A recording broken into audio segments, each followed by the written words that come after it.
നമ്മളൊരു സീനിയർ നടനായിട്ടൊരു ബഹുമാന പുരസ്സരം നമ്മൾ കാണുന്നു. അദ്ദേഹത്തിൻ്റെ ഇപ്പോൾ ഈ പറഞ്ഞ സുഹോട്ടൻ്റെ വലിയ സുഹൃത്താണ്. ലാലു അങ്ങനല്ല, എനിക്ക് ഇന്ദ്രൻ്റെ ചേട്ടനായിട്ട് വേണേലും എനിക്ക് കാണാവുന്നതേ ഉള്ളൂ. കാരണം അത്രയും അടുപ്പം കുടുംബവുമായിട്ടുണ്ട്. വളരെ ഞങ്ങൾ അവിടെയും ഇങ്ങോട്ടും അങ്ങോട്ടും ഒക്കെ അച്ഛനും അമ്മയും എല്ലാവരും അതെ വലിയ അടുപ്പക്കാരാണ് ഞങ്ങൾ. അപ്പോൾ ലാലുവിനെ ഇപ്പോൾ ഈ പുറമേ അങ്ങനെയൊന്നും പറഞ്ഞ് പാചക കസർത്തൊന്നും ചെയ്തില്ലെങ്കിൽ ലാലുവിന് രാജുവിനെ ഇഷ്ടമാണ്, രാജുവിന് അതിനെക്കാട്ടിലും ഇഷ്ടമാണ്. ഇവരെല്ലാം ഈ ലാലുവിൻ്റെ കുസൃതികളൊക്കെ ചിലപ്പോൾ ഈ പിള്ളേരോട് പണ്ട് പറഞ്ഞിട്ടുണ്ട്. യോ എന്നെ പോലെ ആയിരുന്നടാ മോഹൻലാൽ എന്നൊക്കെ പറഞ്ഞിട്ട് എന്നൊക്കെ പറയും. പക്ഷെ അതൊന്നും അല്ല, ലാലുവിൻ്റെ ഒരു മനസ്സുണ്ടല്ലോ, അതൊക്കെ ഒരു തുറന്ന വേദിയിൽ പറയാൻ, അത് സിനിമയിൽ എല്ലാവർക്കും കിട്ടത്തില്ല മോളെ, സത്യം പറയാം.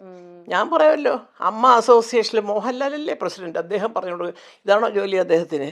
എന്തുകൊണ്ടാണ് ഈ അമ്മയുടെ തലപ്പത്ത് മമ്മൂട്ടി മോഹൻലാലും വരണമെന്ന് ഞാനടക്കമുള്ളവർ ആലോചിക്കുന്നത്? അത് ആരെങ്കിലും ഈ അമ്മയിലുള്ളവർ ചിന്തിക്കുന്നുണ്ടായിരിക്കാം, എന്തോ എനിക്കറിയില്ല. അവരുടെ പേരാണ് നമുക്ക് വേണ്ടത്, അല്ലാതെ അവർ രാവിലെ ഇവിടെ വന്ന് അറ്റൻഡൻസ് ഇടുമല്ല, ആരൊക്കെ വന്ന ഒപ്പിട്ട് അതല്ല അവരുടെ ജോലി. അവർ മലയാള സിനിമയുടെ യശസ് ലോകമെമ്പാടും ഉയർത്താൻ നടക്കുന്ന രണ്ട് വ്യക്തികൾ കാലത്ത്, അതിനാണ് വേറൊരു കമ്മിറ്റിയും ഒരു സെക്രട്ടറിയും ഒരു ട്രഷററും അതും ഇതൊക്കെ ആയിട്ട് കുറേ ആൾക്കാരെ എടുത്തിരിക്കുന്നത്. അവരും ഇല്ലേ, വേറെ ഉണ്ടല്ലോ, കമ്മിറ്റിയിൽ നിന്ന് ആരെങ്കിലും വിളിച്ച് രണ്ടുപേരെ ഇരുത്താം. അപ്പോൾ ഞാൻ പറയുന്നത് അവരവിടെ വരണം എന്നുള്ളതല്ല, അത് മമ്മൂട്ടി മോഹൻലാലാണ് കേട്ടോ എൻ്റെ മറ്റേ തലപ്പത്ത് കാര്യങ്ങൾ. അയ്യോ വേണ്ട, ഇനി അവിടെ ചെന്നൊന്നും പറയാൻ നിൽക്കേണ്ട, അവർക്കൊരു മനസ്സിന്. അപ്പോൾ അവരോടുള്ള ബഹുമാനം കൊണ്ടാണ് ചിലപ്പോൾ ഒരു പക്ഷേ പല തെറ്റുകളും അമ്മ ചെയ്തു എന്ന് തോന്നുന്നത് മിണ്ടാതെ നമ്മളൊക്കെ വിടുന്നത്. അതെല്ലാ സംഘടനയിലും അങ്ങനെയാണ്. ഇപ്പം തലപ്പത്തിരിക്കുന്ന ആളുടെ ഇൻഡസ്ട്രിയിലെ സ്ഥാനം എന്താണെന്ന് നമ്മൾ നോക്കും അല്ലേ. ഈ പറഞ്ഞതിൻ്റെ തൊട്ട് ജീവിതത്തിൽ ഒരു പടമറ്റം എടുത്ത് പൊട്ടി അടപ്പിളകി വീട്ടിൽ ഇരിക്കുന്നവൻ വന്ന് കടഞ്ഞിട്ട് നമ്മുടെ അടുത്തൊക്കെ പറയണം കേട്ടോ, നിങ്ങൾ പടമെടുക്കാൻ വരൂ എന്നൊക്കെ പറഞ്ഞാൽ, സാറൊരിക്കൽ പണ്ടെടുത്ത് ഇല്ലയോ ഒന്ന് എടുത്തു, എന്താ അത് പോയി പോയി, അപ്പോൾ ഞങ്ങളും പോയാലോ എന്ന് എന്നൊക്കെ ഉപദേശങ്ങൾ പോലെ ഉള്ളൂ മോളെ എല്ലാം. ഇതൊക്കെ പറഞ്ഞു കഴിഞ്ഞാൽ സത്യം പറയുമ്പോൾ ആർക്കും ഇഷ്ടപ്പെടത്തില്ല. എങ്കിലും ഞാൻ പറയുന്ന അതാണ്, മമ്മൂട്ടി മോഹൻലാൽ സംഘടനയിലിരിക്കുന്നു, പക്ഷേ അവിടെ എന്നും വന്ന് കാര്യങ്ങൾ നോക്കുന്നവർക്ക് തെറ്റുകൾ പറ്റുന്നുണ്ട്. ഞാൻ ഈ അടുത്ത കാലത്ത് പറഞ്ഞില്ല, എൻ്റെ താരണ്ടി ചോദിച്ചു കുടുംബയോഗത്തിൽ ചേച്ചി പാട്ട് പാടും. ഏത് കുടുംബയോഗം?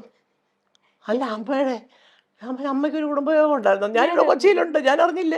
അപ്പോൾ ചോദിച്ചപ്പം അന്ന് ബാബുരാജ് മാത്രം ഒരു ഉത്തരം പറഞ്ഞു, 4 പേരെ വെച്ച് ഏൽപ്പിച്ചു ഓരോരുത്തരെ ക്ഷണിക്കുക. അയ്യോ എൻ്റെ പൊന്നെ ചേച്ചി, ജഗദീഷും പറഞ്ഞു കേട്ടോ.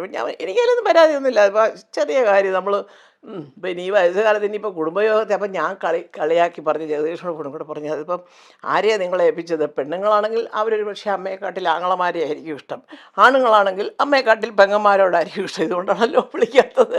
ഇതൊന്നും ഒരു കുറ്റമല്ല. വയസ്സുകാലത്ത് ഈ അമ്മമാരൊക്കെ വന്നിരിക്കുന്ന ഒരു ബുദ്ധിമുട്ടാണ് സത്യം. അയ്യോ അവർ വീഴുമോ അവിടെ കാണുമെന്ന് പിടിച്ചേരെ ഇറങ്ങി പോകുമ്പോൾ എന്നൊക്കെ പറഞ്ഞ് ഒരുപാട് കാര്യങ്ങളാണ്. അപ്പോൾ അതുകൊണ്ട് അതറിഞ്ഞ് നമ്മളങ്ങ് മാറി നിൽക്കുക. കുടുംബയോഗത്തിൽ വല്ല പ്രത്യേകമായിട്ട് വല്ലതും ഉണ്ടെങ്കിൽ നമ്മൾ പോകും, സഹകരിക്കും, അതൊരു സംശയമില്ല. ചുമ്മാ അതൊരു മീറ്റിംഗ്, പിള്ളേരെല്ലാം കൊണ്ടൊന്ന് രസിച്ച്. ഇപ്പോൾ എൻ്റെ മക്കൾ തന്നെ ചിലപ്പം എവിടെല്ലാം പോകുന്നു, എന്തമ്മേ അമ്മയെ കാണേണ്ട സ്ഥലമമ്മേ, അവിടെ പോകുമേ ഇവിടെ പോകുമേ, ഹോങ്കോങ്ങിൽ ഇപ്പോൾ പിന്നെ ഹോങ്കോങ്ങിൽ പോകാൻ 70ാമത്തെ വയസ്സിലേ നല്ല കാലത്തേ പോയിട്ടില്ല. ഞാനിപ്പോൾ പറയുന്നത് പിള്ളേരോട്, ഞാനും ഒന്ന് ലൈൻ മാറ്റാൻ പോവാ, യാത്ര, ഒരു ന്യൂ ജനറേഷൻ, ഒരു ഭയങ്കര അപ്പൊ അതുകൊണ്ട് ഞാൻ പറയാൻ കാര്യം മോളെ എന്താണെന്നറിയാം, ഇപ്പൊ എമ്പുരാന്റെ കാര്യം തന്നെ എടുക്കുമ്പോൾ മമ്മൂട്ടിയും മോഹൻലാലും ഒക്കെ അഭിനയിക്കുന്ന ഒരു പടം അതിന് തന്നെ ഒരു വലിയ വാർത്തയാണ് അല്ലേ. അപ്പോൾ അതിനകത്ത് പൃഥ്വിരാജ് ഡയറക്റ്റ് ചെയ്തു. പൃഥ്വിരാജിൻ്റെ ഒരുവിധം നന്നായിട്ട് അത്യാവശ്യമൊക്കെ പടം ചെയ്യാനൊക്കെ ഉള്ളൊരു കഴിവുണ്ടെന്നുള്ള 2 പടത്തിലൂടെ ഏറെക്കുറെ കുറച്ച് പേർക്കെങ്കിലും അറിയാം. അത് സമ്മതിക്കാൻ ഇതുപോലെ മോഹൻലാലിനെ പോലെ മനസ്സുള്ളവർക്ക്, അല്ലാത്ത എന്താന്നൊക്കെ പറയാം, അതൊക്കെ പറയും, അത് പറഞ്ഞോട്ടെ, അതൊന്നും നമ്മളിങ്ങനെ കേട്ടിങ്ങനെ കളയുക. അപ്പോൾ ഇത് രണ്ടും കൂടെ ആയപ്പോഴത്തേക്ക് സത്യം ഇതെല്ലാവരുടെ നല്ല അന്തസ്സായിട്ട് എഴുതിയിരിക്കുന്നവരുടെയൊക്കെ കത്തുകൾ വായിച്ചാൽ നമുക്ക് ഭയങ്കരമായിട്ടൊരു അഭിമാനം തോന്നും. ചേച്ചി ലാലേട്ടനെ പോലെ ഒരാളെ വെച്ചിട്ട് ഇങ്ങനൊരു പടം ചെയ്യാനായിട്ട് പൃഥ്വിക്ക് ഒരു അവസരം കിട്ടിയത് തന്നെ വലിയ ദൈവാധീനം. പക്ഷേ പൃഥ്വി നന്നായിട്ട് ചെയ്യും, ഞങ്ങൾക്ക് വി ഹാവ് ദ പൃഥ്വിക്ക് അതിൻ്റെ കഴിവുണ്ട്, ഞങ്ങൾ അതുകൊണ്ടാണ് ആ പടം കാണാൻ ഇങ്ങനെ വെയിറ്റ് ചെയ്ത് എന്നൊക്കെ പറയുമ്പോൾ ഒരു വലിയ സന്തോഷമല്ലേ. അപ്പോൾ അതുകൊണ്ട് തന്നെ ഈശ്വരൻ സഹായിച്ച് എമ്പുരാൻ നിങ്ങളെപ്പോലെ തന്നെ കേരളത്തിലും ഇന്ത്യയിലും ഇന്ത്യക്ക് പുറത്തും ഒരു ചർച്ചയാണ്. അതെ. അമേരിക്കയിൽ ആദ്യത്തെ ദിവസത്തെ ഷോയൊക്കെ ഞാൻ കാണിച്ചു തരാം വേണമെങ്കിൽ, എൻ്റെ ഫോണിൽ കിടപ്പുണ്ട്. അവര് ലണ്ടനിൽ കാണിച്ചതാണോ, സ്ക്രീനിൽ കാണിച്ചതാണോ? അല്ല, അവിടുന്ന് എനിക്ക് ഞങ്ങളുടെ കോളേജ് ഞങ്ങൾ ട്രിവാൻഡ്രം വിമൻസ് കോളേജ് ഗ്രൂപ്പുണ്ട്. അതിൽ പലരും അമേരിക്കയിലൊക്കെ ഉണ്ട്, എൻ്റെ സുഹൃത്തുക്കളൊക്കെ ഉണ്ട്, റാണി ജയശങ്കർ അവരൊക്കെ. അപ്പോൾ അവരൊക്കെ ഓരോ ഷോയുടെയും ടിക്കറ്റ് ബുക്ക് ചെയ്ത് പോയിരിക്കുകയാണ്, കിട്ടുന്നില്ല, ഫസ്റ്റ് ഡേ ഒന്നും കിട്ടുന്നില്ല. കിട്ടുന്നില്ല. അപ്പോൾ അതിനെക്കുറിച്ച് എഴുതി അയച്ചു.